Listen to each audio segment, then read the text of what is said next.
Mesdames, messieurs, bonjour et bienvenue sur Qu'Entrepreneur pour un nouvel épisode de qualité, j'en ai aucun doute puisqu'aujourd'hui nous sommes avec Elisabeth Ducoté. Elisabeth, bonjour. Bonjour. Vous allez bien ? Pas mal. J'avais oui. dit qu'on se tutoyait. Mais oui, je vois que c'est le vous qui arrive, alors ça m'étonne. Non, je vais repartir avec les je ne suis pas seul car j'ai une côte d'exception en la personne d'Emmanuelle Daudeland, co-gérante de Isodiac et directrice de Anlab. Tout à fait. Est-ce que tu veux rajouter un petit truc quand même, expliquer un petit peu rapidement ce que c'est ? Oui, tout à fait. Nous, on fait alors, on est des experts du risque amiante, pour faire simple. Ouais. Risque amiante, plomb. Et on conseille les industriels et les grands comptes, donc que du B2B, sur cette problématique. Vous travaillez sur le grand sujet du CHU en ce moment ? Non, on ne travaille pas sur le sujet du CHU. On travaille sur plein d'autres sujets pour des industriels, des grands comptes, des décharges sauvages aussi et des sites et sols pollués. Donc, Ok, intéressant. Ça se trouve, on pourra faire un épisode à part si tu veux. Si tu as 2-3 heures à me consacrer. Concernant Elisabeth, alors j'ai noté forcément pas mal de choses, mais je pense qu'il est préférable que ce soit toi qui nous présente un petit peu qui tu es, d'où tu viens, un petit peu ton histoire, en partant, pas forcément de ton enfance, mais peut-être, si tu veux, libre à toi. Non, mais j'ai envie de dire qu'effectivement, je dirige une ETI, c'est-à-dire une entreprise de ces tailles intermédiaires, qui sont ni des PME ni des grands groupes, et qui sont dans les territoires. C'est-à-dire c'est des sociétés qui sont territoriales, dans des endroits où on les entend pas toujours, et où il y a en plus une qualité pour moi qui est essentielle, c'est de l'industrie. C'est-à-dire de la fabrication sur le territoire et avec des capacités territoriales. Et avec ça, on essaye de conquérir le monde. Donc, c'est-à-dire que l'enjeu n'est pas mince. Effectivement. Alors, la boîte en question s'appelle Tuan. Tuan, qu'est-ce que c'est ? Quel est le concept exactement ? Alors, en fait, ce sont des dispositifs médicaux. Mais c'est une entreprise qui est très ancienne parce qu'on a 177 ans. Donc, c'est une longue histoire d'entreprise qui a été de 5 générations. Moi-même, je suis la 5e génération dirigeante. Ça, c'est beau.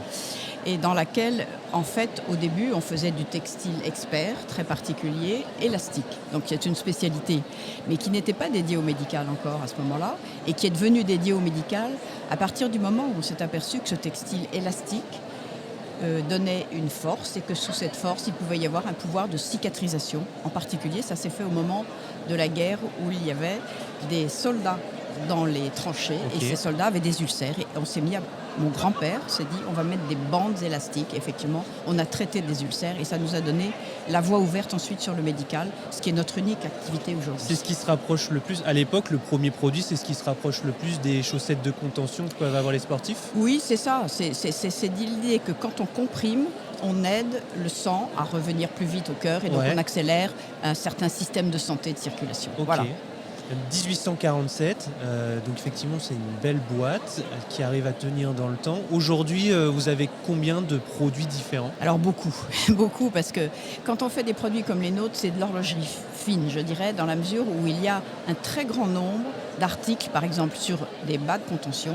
Il faut la hauteur, il faut la couleur, il faut la force de compression. Et donc, on a une multiplicité, même dans une seule gamme, on a une multiplicité. Donc, c'est vrai que c'est une industrie très particulière dans laquelle on a un très grand nombre de produits. Chez nous, il y a 10 000 produits, c'est-à-dire beaucoup.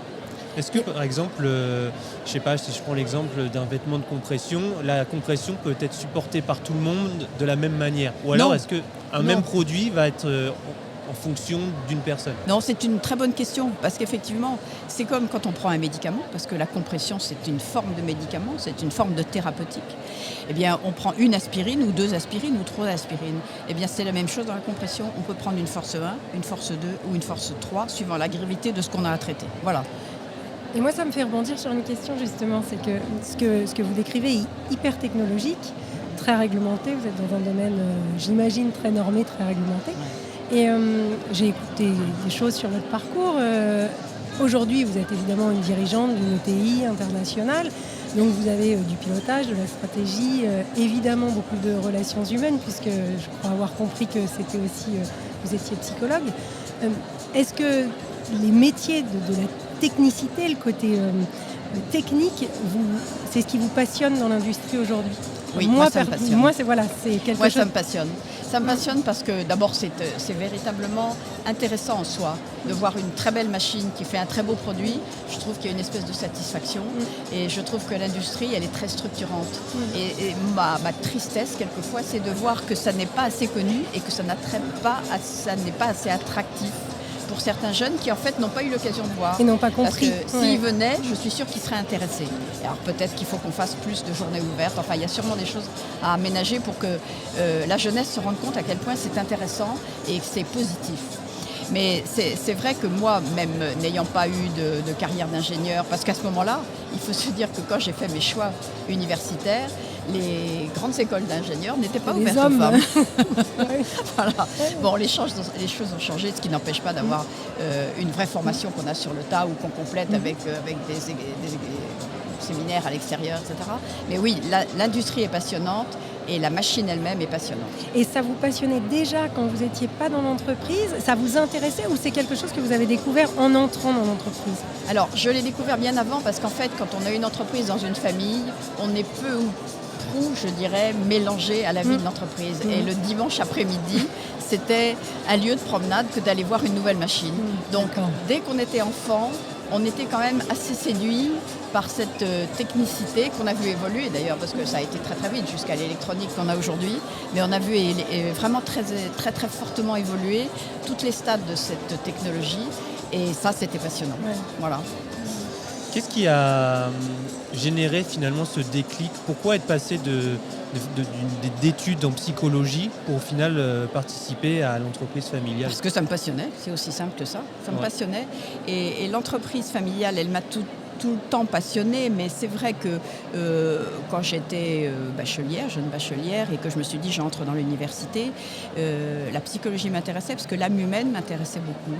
Mais ça n'empêche pas que ça n'avait pas annulé du tout en moi l'intérêt pour l'entreprise. Et finalement, c'est un autre déclencheur qui l'a fait, c'est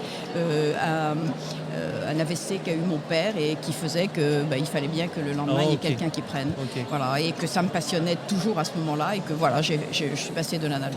Vous êtes toujours animé par la même chose aujourd'hui? Oui, absolument. Ouais. Absolument. Ça m'intéresse plus que jamais parce que l'irruption du digital au milieu de tout ça, c'est une formidable source de progrès et de source d'avenir pour la santé. La santé, on voit bien qu'elle a ses limites aujourd'hui. On voit bien qu'elle n'arrive pas à aller partout, elle n'arrive pas à être assez efficace dans un certain nombre de lieux, et elle n'arrive pas peut-être à être accessible pour tout le monde. Avec le digital, on va franchir des étapes là-dedans, et pour moi, c'est un très grand progrès. Donc j'espère qu'une entreprise comme la nôtre va savoir franchir ces étapes-là. Et aujourd'hui, vous avez votre fille avec vous? Oui, absolument. Et d'autres enfants? Et mes 2 autres enfants. C'est-à-dire que mes 3 enfants sont dans l'entreprise. Delphine, qui est celle du milieu, est directeur général. Donc elle assume les opérations au sens large du terme de l'entreprise. Moi-même, je suis chairman et je passe encore mon temps dans l'entreprise. Enfin, mes 2 autres enfants ont rejoint l'entreprise aussi avec des postes importants, mais au milieu du COMEX, donc avec d'autres directeurs de fonction qui sont là. Voilà. Et ils ont toujours voulu ou pas? Non, ils ont tous fait un morceau de leur vie professionnelle à l'extérieur de l'entreprise, et je trouve que c'était indispensable parce que chez nous, il ne faut absolument pas faire ça par contrainte ou par abnégation, c'est une mauvaise solution. On le fait parce qu'on a envie de le faire. Voilà. Et puis il y a parfois une forme de rejet, enfin là je parle très personnellement, mais moi j'ai repris l'entreprise de mon père et j'avais dit jamais. Mais c'est absolument nécessaire qu'on en ait envie, sinon il ne faut surtout pas le faire. Est-ce que... Hop. Désolé d'interrompre cet épisode de qualité, mais il faut que je vous tease quelque chose d'important.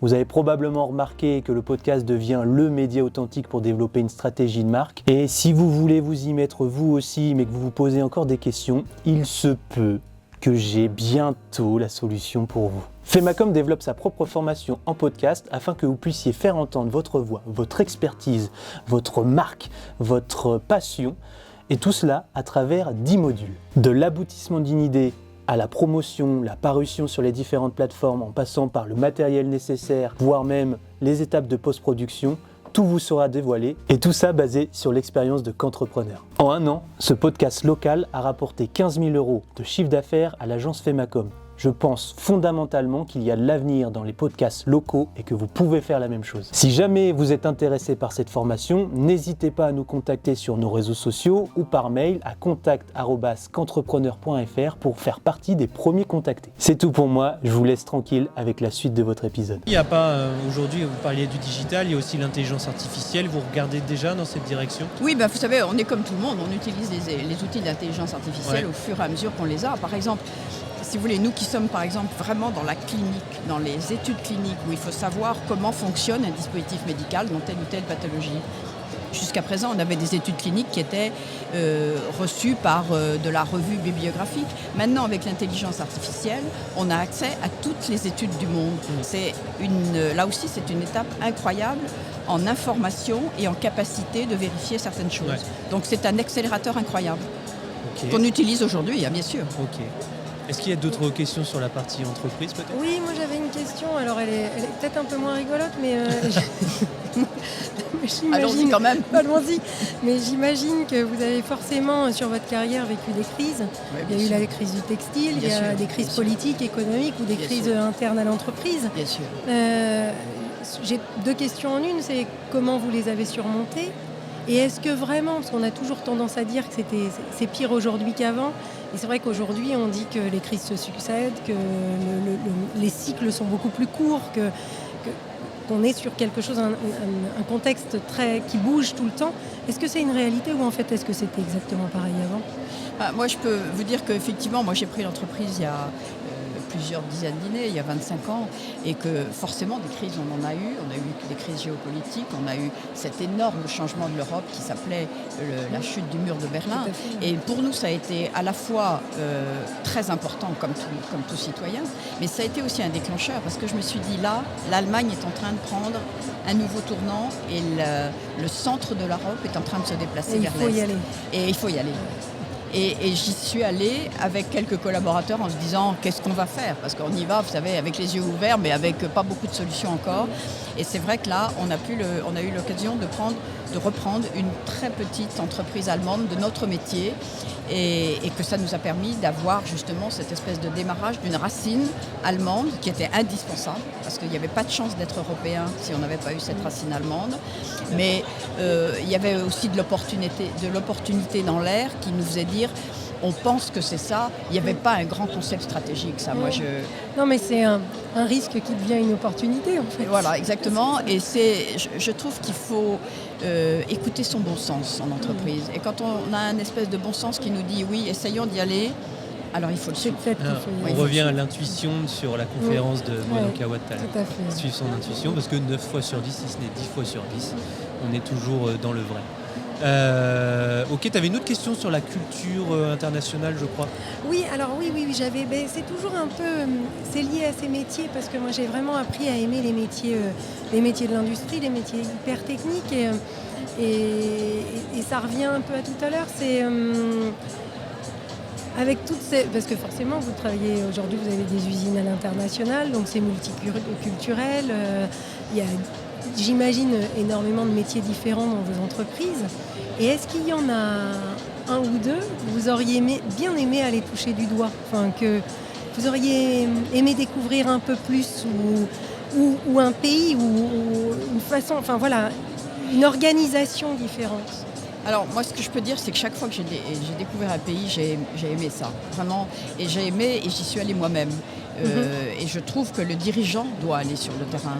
Il ne faut pas déléguer la découverte internationale, il faut la faire soi-même parce qu'on a plein d'informations de contexte qui nous arrivent, faibles, de signaux, les odeurs, les magasins, le type de santé, etc. Tout ça, on découvre ça soi-même comme un simple voyageur. Et puis finalement, on s'aperçoit que c'est très, très indicateur, qu'il y a beaucoup d'informations importantes là-dedans. Il n'y a que nous qui pouvons les sentir. Voilà. Alors c'est vrai qu'on n'a pas été dans tous les pays du monde et qu'il y a des pays dans lesquels on n'a pas encore du tout mis les pieds.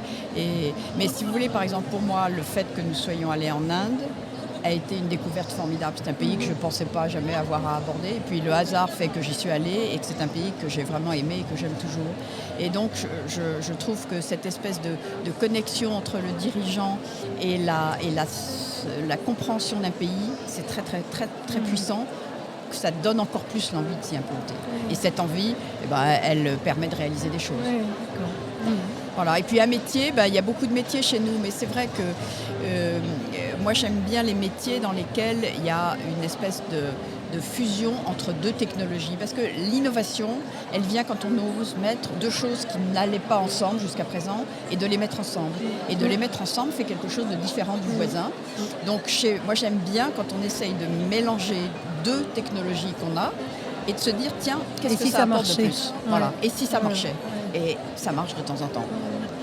Voilà. Merci. Ok.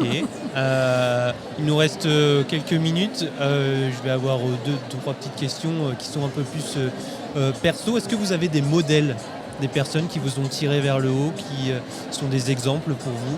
Oui, moi j'ai un modèle important qui est Christine Lagarde. Alors vous me dites, vous pouvez penser que j'ai été chercher très haut. Je trouve qu'une personnalité comme Christine Lagarde, qui vient d'un métier très, très différent, elle était responsable d'un grand cabinet américain d'avocats et elle est devenue une femme politique absolument exemplaire, avec une intelligence remarquable. Elle n'a rien perdu de sa liberté de penser, elle n'a rien perdu de son intelligence novatrice et elle n'a rien perdu de sa simplicité, ce qui pour moi est très très important. Et bon, voilà, moi je dirais que c'est quelqu'un qui est un modèle que j'ai eu la chance de rencontrer dans un de ses voyages à l'étranger où elle m'avait invitée. Et donc j'ai vu à quel point elle était proche du terrain. Et ça, je me suis dit, ça c'est un signe qui ne trompe pas. Parce que dans les voyages officiels, vous savez, quelquefois, les officiels restent un peu loin. Et là, ce n'est pas le cas de Christine Lagarde qui s'occupait de ceux qu'elle avait invités et qui nous a rendu un service, par exemple en Inde, où on est rentré avec elle sur un voyage officiel qui nous a permis ensuite de prendre pied. Et donc ça a été très important et j'apprécie ces qualités-là. Donc ce modèle-là, je l'ai effectivement parce que pour moi c'est une personnalité très respectable. Et c'était une femme. Et c'est une femme, voilà. Une femme. Exactement. Comment vous apprenez aujourd'hui? Vous lisez beaucoup? Vous faites quoi? J'essaye d'avoir les yeux ouverts sur ce qui se passe autour de moi. Alors je lis, j'ai pas beaucoup de temps de lire, mais j'essaye de lire beaucoup de petites choses, si vous voulez, de plonger un peu dans un bouquin puis de le lâcher ensuite, mais j'essaye de voir beaucoup de choses. Et j'essaye de voir des choses très différentes les unes des autres, c'est-à-dire de ne pas me limiter à une seule chose.